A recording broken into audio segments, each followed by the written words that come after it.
आधी लोकसभा मग राज्यसभा, पावसाळी अधिवेशनाचं कामकाज स्थगित का झालं? विरोधक आक्रमक, राज्यसभेचं कामकाज 6 वेळा तहकूब झालं. विद्यार्थी आंदोलन ते राम मंदिर चोरी, कोणत्या मुद्द्यांवर विरोधकांनी राज्यसभा गाजवली? 20 जुलैपासून संसदेचं पावसाळी अधिवेशन सुरू झालं. पहिल्याच दिवशी लोकसभेपाठोपाठ राज्यसभेचं कामकाज वेळेआधीच स्थगित करावं लागलं.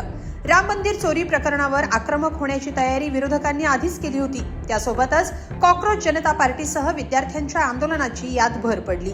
या मुद्द्यांवर विरोधकांनी राज्यसभेत सरकारला घेरलं. जोरदार घोषणा देत विरोधक वेलमध्ये उतरले. त्यावेळी काय घडलं तुम्हीच पहा. मान्य सभापति जी, नमस्कार नमस्कार नमस्कार.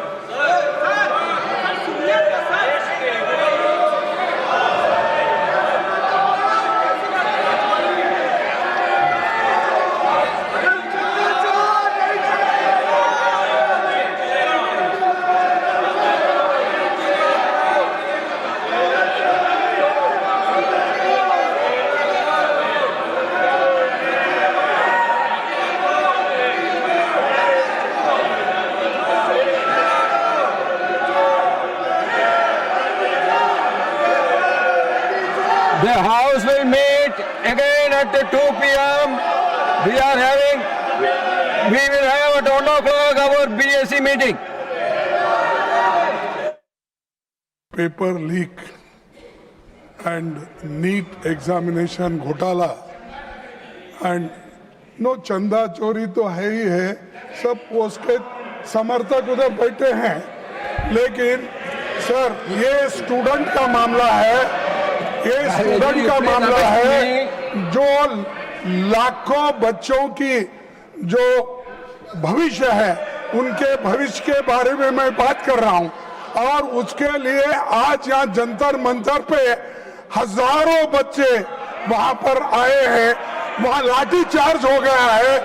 गवर्नमेंट मारने की कोशिश कर रही है, गवर्नमेंट दबाने की कोशिश कर रही है, गवर्नमेंट निकलने की कोशिश Today, the House is adjourned till 12 noon today. please let the business take place. सदन चलने दीजिए. सुबह से हमने कोई कामकाज नहीं किया है. सदन की मर्यादा बनाए रखना, सदन की गरिमा बनाए रखना हम सदस्यों का काम है. प्लीज अपनी अपनी सीट पर बैठे, अपनी सीट पर बैठे. मैं सबसे आग्रह करता हूं, please go back to your seats. Please go back to your seats. Let us take this business. आप सदन चलाने के लिए आप माहौल बनाइए. प्लीज अपनी सीटों पर वापस जाइए. यह अपर हाउस है. प्लीज इसकी मर्यादा बनाए रखने का आपके हाथ है. Please go back to your seats. आप सबसे आग्रह अपनी सीट पर जाएं. सदन के नियम कानून और मर्यादा है, उसका पालन करिए. प्लीज आप बहस में यकीन नहीं करते, इसका अर्थ यह है. Please go back to your seats. The House stands adjourned to meet at 11 a.m. on Tuesday, the 21st July 2026. विरोधकांच्या आक्रमक घोषणाबाजीमुळे राज्यसभेचे सभापती CP राधाकृष्णन यांना सभागृहाचं कामकाज पहिल्याच दिवशी 6 वेळा तहकूब करावं लागलं. पण कामकाज सुरू होताच विरोधक आक्रमक होत घोषणा देत होते. अखेर हे कामकाज दिवसभरासाठी स्थगित करण्यात आलं.